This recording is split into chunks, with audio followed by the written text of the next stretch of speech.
Welcome to War Room Impeachment, Friday, January 24th, the year of our Lord, 2020, broadcasting live from the historic Breitbart Embassy here on Capitol Hill, just yards away from where the impeachment trial of President Donald J. Trump continues into yet another day of Democrat arguments. We will have former White House Cabinet Secretary Bill McGinley with us in studio, as well as Stephen K. Bannon down the line joining us from New York City.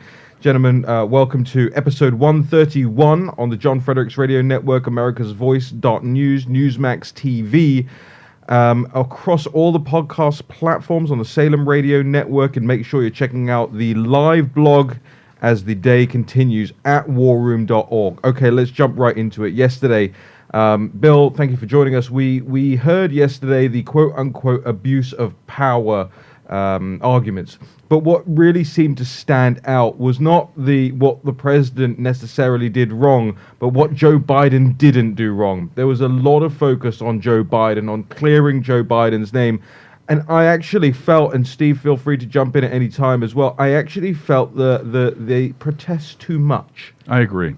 The fact that they spent as much time as they did on the argument about Hunter and Joe Biden demonstrates how fearful they are that this issue actually could be examined before the United States Senate. I think the other point is that the House managers have done a very good job putting together a well-choreographed and slick presentation. However, it's failing to move any numbers, both inside the Senate chamber and outside the Senate chamber beyond the Beltway, where the American public, the true jury, is watching. Number one, you see the TV ratings, and I may be anticipating something, they continue to go down. They've lost 19% of the viewership during their arguments. They've also produced some indications that the four senators that they need to get witnesses, four senators, leading candidates, Senator Murkowski from Alaska, leading candidate for that vote, Senator Collins from Maine. There's reporting coming out about how the way that the House managers have gone about articulating their points of view is turning them off and driving them closer into the Republican camp to make sure that there's no witnesses. We still have some time to see how this plays out after the end of closing arguments, after the House managers have concluded their arguments. The president's lawyers have had an opportunity to make their case. But I think that the read right now on how effective they've been, they've actually turned people off as opposed to bringing people over to their camp. Let's hear from Steve. Yeah, I think that, Raheem, I agree with Bill. Here's the thing I think is most disturbing for these guys is given how slick their presentation skills are, this is highly produced TV, particularly highly produced political TV. So it's not their production. They are actually making this, I think, as compelling as possible. But what's shocking is the pretty dramatic drop-off in audience. I think that means people are just not engaged with it. They actually have listened to this. They've seen what's out there. They just don't think it's going to have a big impact in their lives, and they've moved on to what they're doing on a daily basis. You can't say what these guys have presented is boring. It's probably the best. If you and I were thinking about putting this together, it would be in type of this thing with lots of video, lots of presentation, lots of charts, lots of PowerPoints, coupled with pretty punchy rhetoric in between. So it's not about the production quality. I think it's the thing itself. And can I just jump in and make one more point? Anybody who's practiced law understands you don't attack the people that are going to decide your case. And one of the things that the House managers have been doing, which demonstrates that they already understand that they're going to lose the Senate and they're trying to win in November by producing the moments that give them the 30-second ads or the chance for their political pundits to go out there and attack Senate Republicans and the president, is the fact that they keep using videos and making statements to attack the jurors they're trying to convince. They had a slide yesterday where they quoted Senator McConnell. They had a video yesterday where they used Senator Lindsey Graham. And what that's going to do is Lisa Murkowski, Susan Collins, other Republicans are not going to like the fact that the House managers are coming into the well of the Senate to attack members of that body. It's supposed to be the president who's on trial for conviction or removal or acquittal. And what the House managers are trying to do is to turn this into a trial of the Senate. The Senate will close ranks and protect its own. And Bill and Steve, just to drill down into that viewership, Bill, you make a good point. Not changing minds in the room, not seeming to change minds outside the room, but certainly changing channels outside the room. We had on the opening day, I think, 11 million viewers of this. People will need to know for the context. 20.5 million people watched the Kavanaugh hearings. 19.5 million people watched Comey testify. 16 million people watched Michael Cohen testify. 13.1 million watched the first day of the House impeachment hearings. 11 million watched day one of the Senate trial on Tuesday, and only 8.9 million tuning in yesterday. This, Steve, you've worked in television. If you saw numbers like this, you'd pull it off the air. No, it's pretty. That's what I'm saying. This is a very dramatic drop off, I think, in audience engagement, and you can't blame the way that they presented this. I think it's deeper. I think people realize not just what the outcome is, but that this is just not going to impact their lives. They got better things to do, and particularly the fact that there's more engagement on our site and with us, than there ever has been. And I think that's the reason that people that support President Trump want to hear these facts, want to hear the details, and want to see how this is going to play into the 2020 election. But overall, for a general audience, you're seeing, I think, it's nothing short of a pretty dramatic drop-off. I think it's also because the American people listened to Nancy Pelosi for 8 months after they took control of the House, saying we're not going to initiate an impeachment unless it's bipartisan, compelling, and overwhelming. And what the House has produced is not bipartisan. The bipartisanship is against the impeachment. And it's certainly not compelling. It's very underwhelming. And the evidentiary record is very flimsy. And that's why you keep seeing the House managers going outside the scope of the articles and trying to bring in the debunked collusion investigation, to go out and say the president's unfit for office and making spurious allegations that aren't supported by the evidence against him. Things that are not in the four corners of the articles of impeachment. And it's a way to distract and to make the political case against the president, not the case for conviction and removal. And I think the American people recognize what's happening, and that's why they're tuning out. Bill, you made the point that there's, they may be putting Republicans that they would have perhaps wanted to win, putting them off. CNN's lead story at the moment this morning is Democrats zero in on winnable Republicans in Trump trial, but you're making the case that they're actually not zeroing in, they're actually offending them. There's evidence to show that they're being offended. Talk to us a little bit more about that and why Chief Justice John Roberts actually issued that rebuke he did the other day. Yeah, so over the past 24 hours, there's been some pretty good reporting from the universe of Republican senators that the House Democrats would need to cross over and vote for witnesses.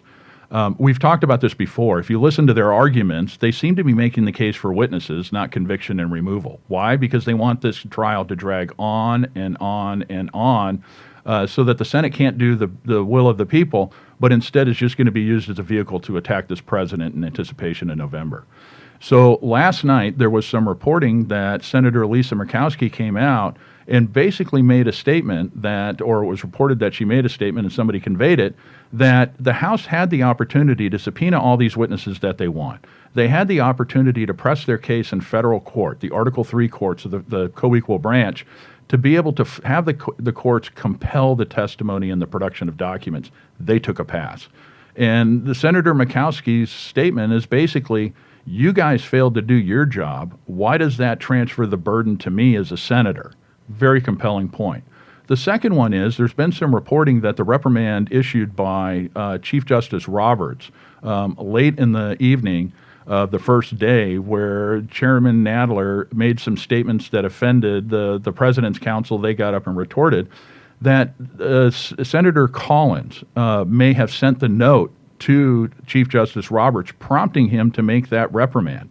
This is all anecdotal evidence that their arguments, while well-spoken, well choreographed, tightly made with video and slides, are not winning the day, both inside the chamber and outside the chamber with the American people. How to win friends and influence people. The CNN also referring to Adam Schiff as the indefatigable California Democrat. The last time I heard that word used was by George Galloway describing Saddam Hussein. So credit to CNN for using that. We've got to go to a quick break. We'll be back with Stephen K. Bannon, Bill McGinley, Raheem Kassam, War Room Impeachment, episode 131, Friday, January 24th, 2020, as the Democrats get ready for their final day of arguments before Trump's lawyers go up in defense of the president. We'll be right back after this short break. War Room Impeachment. Here's your host, Stephen K. Bannon.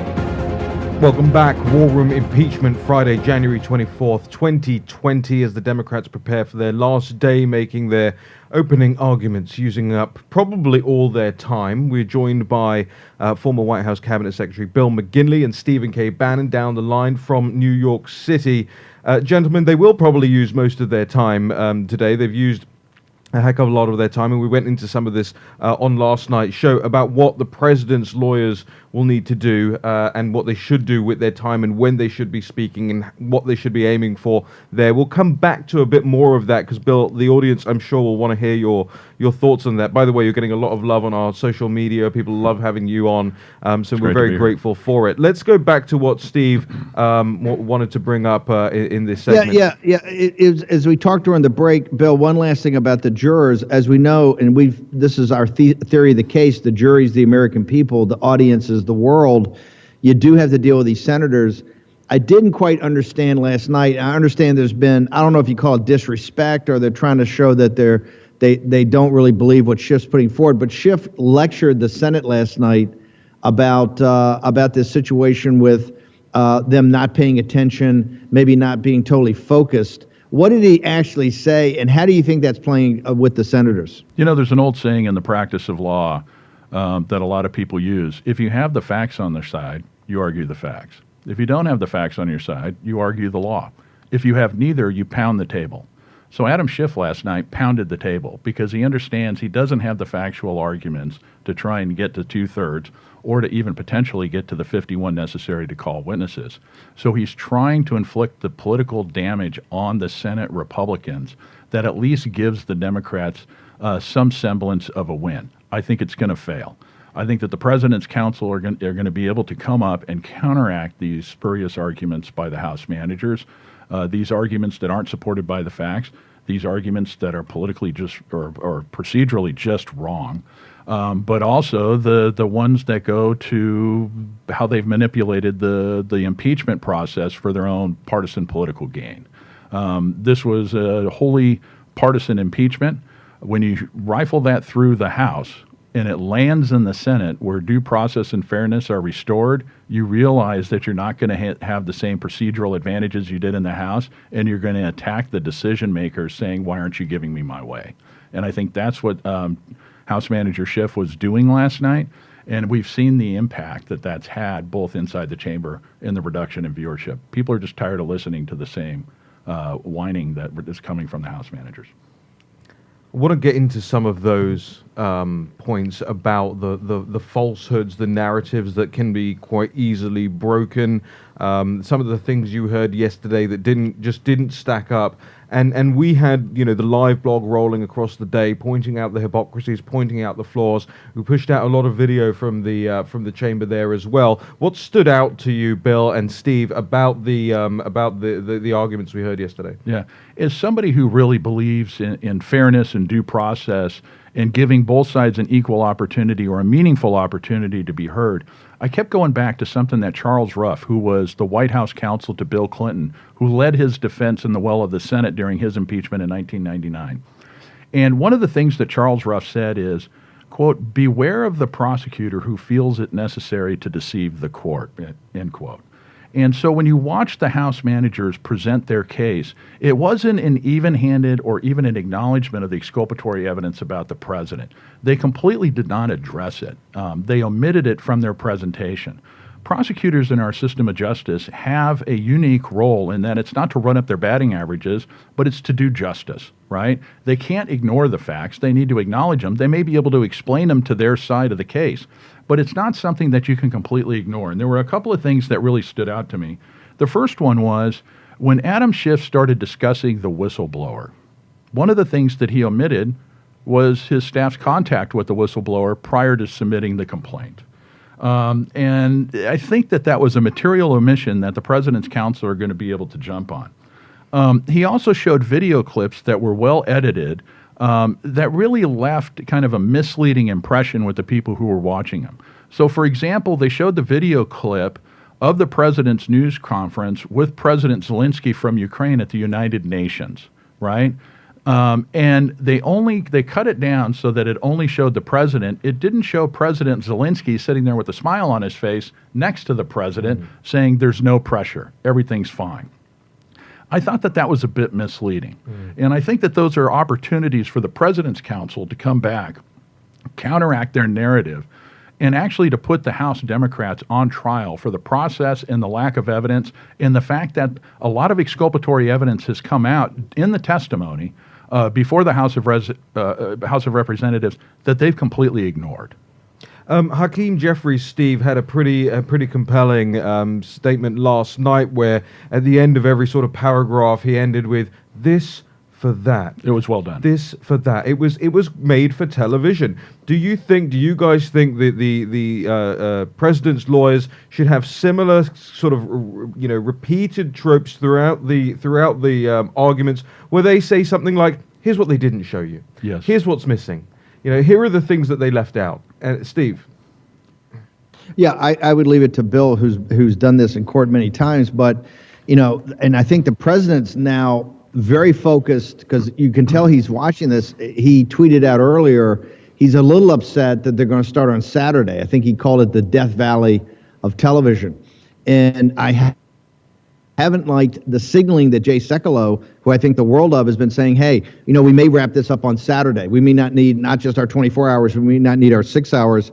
I think it's incumbent, and Bill, I defer to you as the expert, but from a narrative point of view, I would take every second that the prosecution, the managers took to make the case, I would take that same amount of time to wash, rinse, and repeat, and particularly go after, don't argue just the process. Don't argue their inability to make the case or their the issues of executive privilege or they should have called this. I'd go to the heart of it, the kind of things Bill McGinley was talking about. I would attack the substance of this and come back, with a very substantive argument. I agree. I think that the first thing that the president's counsel needs to do is they need to go to the merits of the case, and they need to demonstrate a couple of things. Number one, this case is a matter of form over function, right? There's some incontroverted facts that we have established both from the House managers, from the president's counsel, from the record in the House. Number one, the aid flowed to Ukraine in a timely manner. It was before the end of the fiscal year. The Democrats just don't like the timing. Number two, President Zelensky got a worldwide publicized news conference with the President of the United States. They just don't like the venue, right? Number three, Ukraine never announced an investigation, despite the fact that the aid flowed and they got that worldwide press conference. Those are incontroverted that go to the heart of the president's defense, demonstrating his innocence and why he should be exonerated. Go ahead. You were going to say. To me, that is game, set, match. That's the type of thing I'm talking about, to come back on the merits and really blow these guys off the football. Gentlemen, we need to go to a break, so I'm gonna tee this up for the next segment.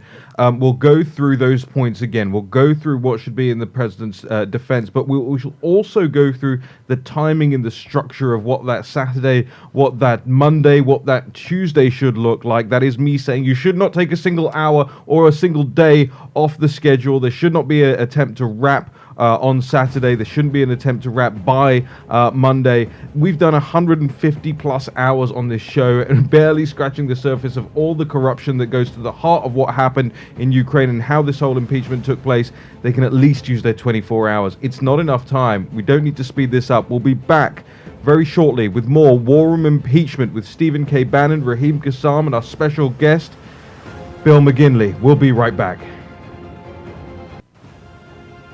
Bannon, Miller, Kassam. War Room Impeachment.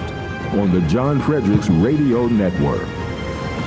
Welcome back to War Room Impeachment, Friday, January 24th, 2020. Another historic day here in Washington, D.C., and not just because of the impeachment trial, but also I know a lot of this audience will be really pleased with the fact that the president will become the first sitting president to address the March for Life in person, as announced earlier this week. So that's something we're looking forward to as well. Back to Bill McGinley, Stephen K. Bannon, Raheem Kassam here in the War Room. It's the last day of Democrat arguments. I want to throw it to you, Bill McGinley.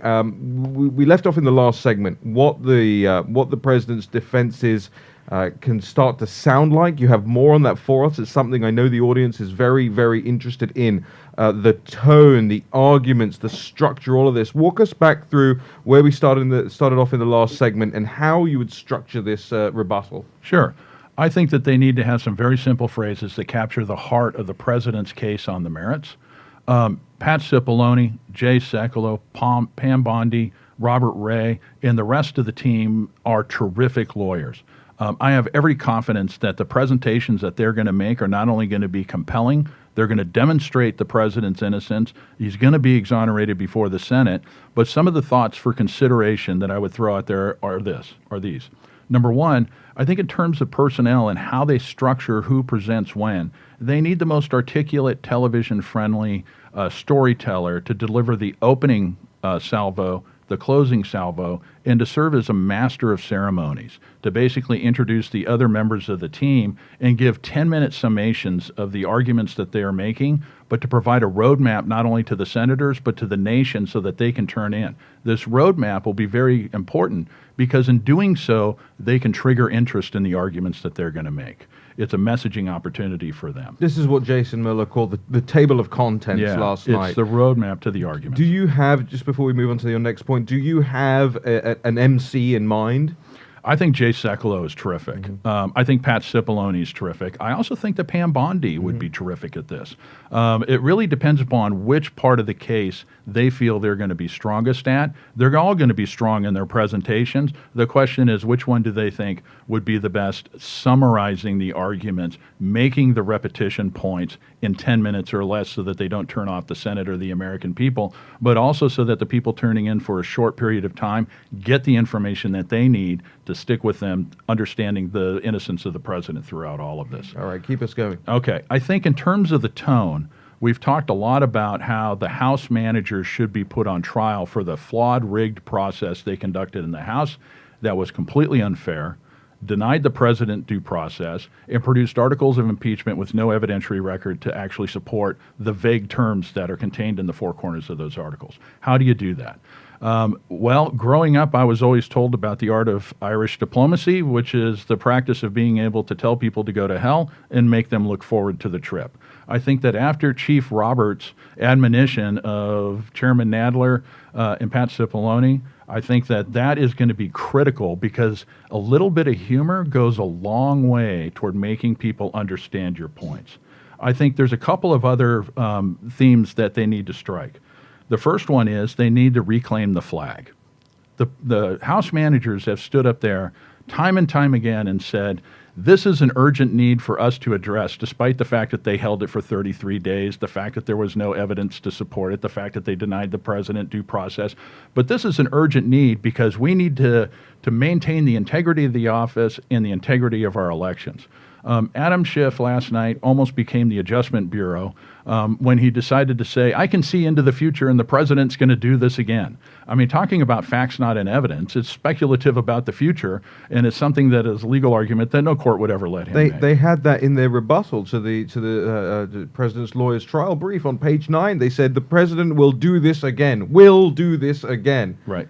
But Adam Schiff has mischaracterized it and said that this is improper. So the first thing they need to do is, and this is not the order that I would present it, but they do need to reclaim the flag. They need to demonstrate and argue that this, based upon what the founders have said and all of the scholarly stuff has said, that the separation of powers is critically important, that the threshold for actually conducting an impeachment is extremely high and much higher than what we're dealing with here. And number two, there's no evidence. They also need, and attacking the arguments by the House managers, I really want to see some video presentations. The House managers' arguments was a marvel of one-sided advocacy. They selectively took testimony. They selectively cited evidence. They completely ignored the Republican questions during the House proceedings that were devastating. We've talked about how the House Republicans did such a great job of planting seeds in the record that are going to bloom in the Senate. Their presentation is an opportunity for these motions and questioning of the residents to bloom in the Senate. We're running up against another break here. When we come back, we'll finish these points and toss it to Stephen K. Bannon for his thoughts on everything that's being presented to us by former White House Cabinet Secretary Bill McGinley. This is War Room Impeachment, episode 131. We'll be right back after these short messages. Bannon, Miller, Kassam. War Room Impeachment. On the John Fredericks Radio Network. Welcome back, War Room Impeachment, episode 131, here from the historic Breitbart Embassy on Capitol Hill, just yards away from where the Senate trial continues today, into the Democrats' last day of opening arguments here. Delighted to be joined by fan favorite, former White House Cabinet Secretary Bill McGinley and Stephen K. Bannon down the line from New York. Bill, why don't you pick up where we left off in the last segment on what the structure and what the tone of the president's defense needs to look like, how they need to fight back against what we've heard so far in this trial. Sure. So when we went to break, we were talking about how the President's counsel should be able to take it to the House managers to point out not only the factual, legal, and constitutional flaws, but also all of the exculpatory stuff that they've omitted that occurred during the testimony in the House proceedings, both before the Intelligence Committee and the Judiciary Committee. And some of the question and answer sessions that the House Republicans produced were incredibly effective. They were able to get a lot of the witnesses. There's no crime. They were able to establish the credibility issues of these witnesses because all of the information they were presenting to the American people in the House of Representatives, a lot of it was based upon hearsay. A lot of it was their opinion about policy. A lot of it was their suppositions about what must have happened, which is why we were going here.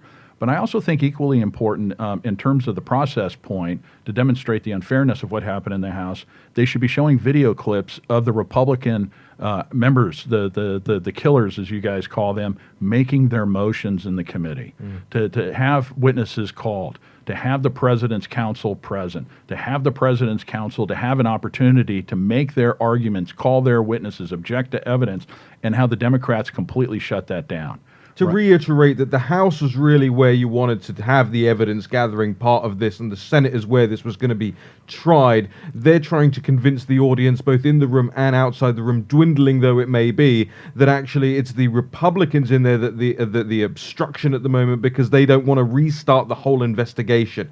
And the president's team need to show actually they had their investigation. They only had one subpoena out that they were due to challenge in court for, I think it was Charles Kupperman, and then they rescinded it as well. They didn't play the rules as it was supposed to be played, and now they're complaining about it. And I think those types of presentations are going to play into two statements by GOP senators that I think the Democrats may or may not be targeting. One of them we know.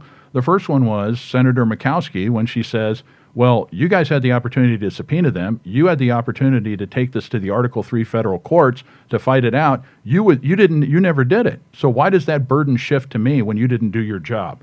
I think that by demonstrating all of the motions that were denied, the credibility issues of the witnesses, it feeds into that. You guys should have taken more time. You guys should have basically fought for your ability to do this. It's not my job to do your job for you. The second one is Senator Kennedy made a statement on a show talking about how he thinks that 9 of 10 senators probably haven't followed closely the House proceedings, and the 10th one's lying if he or she says they did. The reason that you want to show the manifest unfairness and lack of due process in the House, if that statement's true and 9 of them haven't followed it closely, those infirmities in the House process need to be pointed out to the senators so that they understand how we got here, right? How manifestly unfair the House proceedings were to this president, how he had no due process, and how flimsy the evidentiary record is. They have misstated statements from witnesses, such as Professor Turley. They have basically selectively pulled out testimony that under Republican cross-examination folded. Heavy curation Yes. of this. Bill, we're pressed for time here. I want to bring Stephen K. Bannon in from New York. I know he has a question for you, Steve. Yeah, I just want to, in the process, yesterday, you've made the case, you've got to start broad, you've got to have your best presenter, you've got to have video, you've got to start at the railhead and drive the narrative through all 3 days. Where do you bring Professor Dershowitz in? Is he in day one? Do you wait to the end? Where in day one do you put him? Where do you put him for his supposedly 1 or 2 hour lecture on that this whole thing should be shut down right away? I'd bring him in on day one, and the reason is because he kind of frames the issue about how a Senate trial and the House proceedings should be conducted, and so he sets the boundaries of the discussion in terms of what's the constitutional precedence here. Remember, there's only 3 requirements in the Constitution in terms of a trial. Chief Justice presides. It takes 2/3 vote to convict and remove, and everybody has to be under oath. Otherwise, it's all about precedent. And the House Democrats, when they conducted this House impeachment proceedings in their chamber, completely threw precedent out the door. They didn't allow the minority to call witnesses on their own. They gave Schiff and Nadler veto power. They didn't allow the president's counsel to be present to question witnesses, to submit evidence, to be able to object to evidence that was irrelevant or was based upon hearsay. None of that was afforded to the president. He was denied due process and fairness, and people need to see that. And I think Senator Dershowitz has a real opportunity to frame the discussion of the president's case going forward in constitutional terms after the roadmap is presented by the master of ceremonies on the legal team. Professor Dershowitz can get up there and make the case, and there's been all this vagueness about, is he on the team, is he not on the team? And he's saying, hey, look, I'm just a guy who's going to get up there and give the constitutional view on this. He can get up there and make the case that the Democrats didn't have anyone talking about like where the foundation of the constitutionality is on this impeachment stuff. He can genuinely get up there and point fingers at them and say, you don't care. You didn't care about precedent. You didn't care about the rules in the House. You didn't care about the delay, and you don't care about it here as well. I think, Steve, to answer your question, not that you asked for my opinion, is that they have to get this all ready to go for the Sunday shows, right? I'm thinking you guys are great at thinking legally. I'm thinking politically, communication strategy is that this has to be packaged up ready for the Sunday shows. That's where people are going to be tuned in. That's where you're going to have the arguments all chopped up. And Dershowitz needs to be, I think, not necessarily hyper early, but it's got to be to the point where in the evenings, on Saturday evening, you're able to press those producers and say, you're including this, right? You're including this, right? We want to make sure this is mentioned in the shows in the morning. Bill? Totally agree. And part of his presentation, the entire team should be looking and making sure that there are the poll quotes from his presentation that really drive home the president's innocence and why this is constitutionally infirm. Steve, got about 30 seconds to break. I also think you've got to get the surrogates. The fire breathers have got to be more aggressively deployed. They've got to be deployed not just on Fox. I actually thought Mark Meadows and a lot of Mediaite and others picked it up as this battle he had with Ari Melber over at MSNBC. I think we need more of that. I think he contested everything Ari had to say, and I think you need Jordan out there on CNN, MSNBC, Meadows, Zeldin. We got to flood the zone. Interviews in the New York Times, Wall Street Journal. The mainstream media has to be flooded with these fire-breathing surrogates. We'll keep a keen eye on who's up for the Sunday shows this weekend and bring you all the latest information as it becomes clear. War Room Impeachment, episode 131. We're going to be right back. More Stephen K. Bannon, more Bill McGinley, more Raheem Kassam after this short break.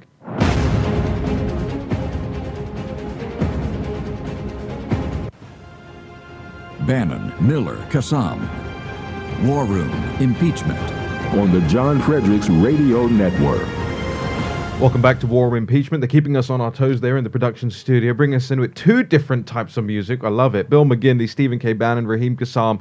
Right, gentlemen, what are we going to see today? It's Adam Schiff's last big day up there. We saw him getting all teary last night, choking up over the...